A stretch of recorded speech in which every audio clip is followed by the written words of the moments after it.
Nandiyan nagsisimula yung first cervical vertebra. Sa ilalim ng bungo. Sa ilalim natin. ng bungo. Oo. Yung ang tawag dito sa ilalim na to atlas ata eh. Oo. Tapos yung susunod yan is the cervical vertebra number 1.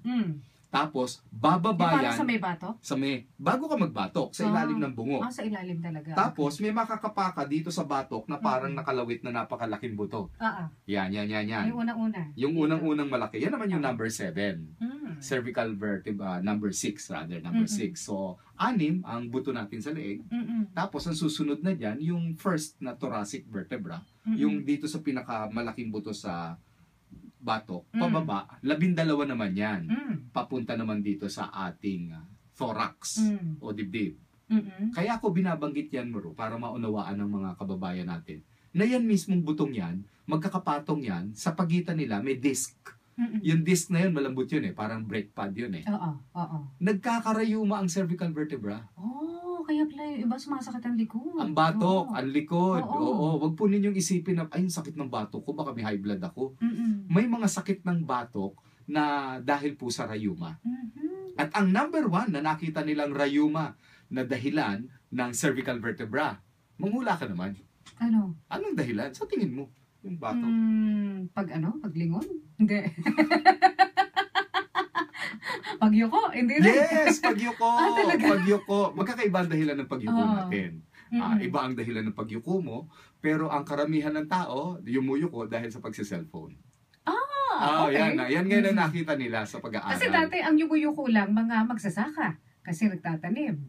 Diba? Magtanim ay bibi. Oo. Maghapong nakayuko. Diba? Ngayon, mag-cellphone ay di biro. Maghapong nakayuko. Ang stress niyan sa leeg. Kaya may bago ngayong pinalalabas ang mga doktor galing sa ibang bansa na kung magse-cellphone na kayo, patingala. Ang hirap pa, no? Parang si Jarius Mondok, ganun. Ganon. Kasi hindi naman niya makita. Hindi, parang ka nagsiselfie. Pag magsiselfone ka, patingala. Hindi mo masasaktan din yung ano mo noon, yung ulo mo noon, o yung batok mo noon? Ang normal curvature kaya ng ating leeg, pa letter C. So kaya pag patingala, okay siya. Tumingala, oo. Pero pag niyuko mo siya ng ganon, mawawala siya sa normal letter C niya. Pag kunyari masyado matagal ka na kayuko. Matagal naman talaga tayo na kayuko, lalo na kung nagpe-Facebook, diba? So, paano naman doon sa paghiga? Nakaka-apekto rin ba sa curvature yan? Oo, ang laking bagay yun. Kailangan ang higaan natin, hindi naman totally yung semento, na hindi siya malambot ng konti, matigas. O kaya kapag ang ginagamit nyo ay spring bed. Spring bed. May panahon na makikita nyo, lumulubog kung saan yung puwitan ninyo nandun na.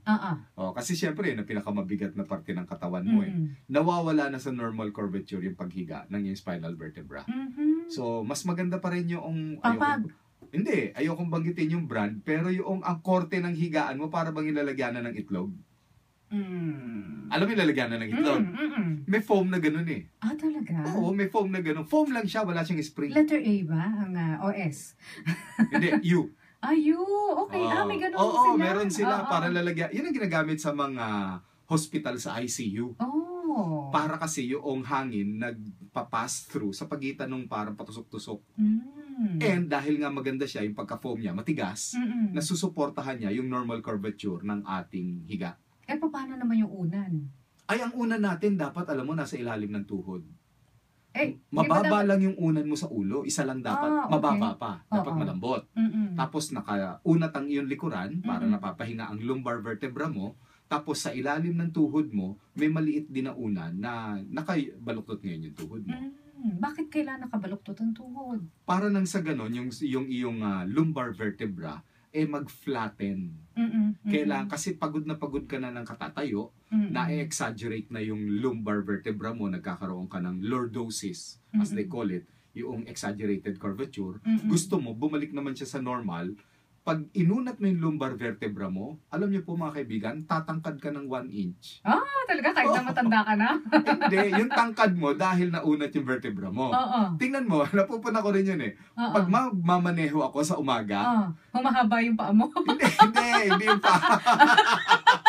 Ano humahaba? Sa umaga. Hindi, nagmamaneho na eh. So ano Delikado haba ng ibang bagay.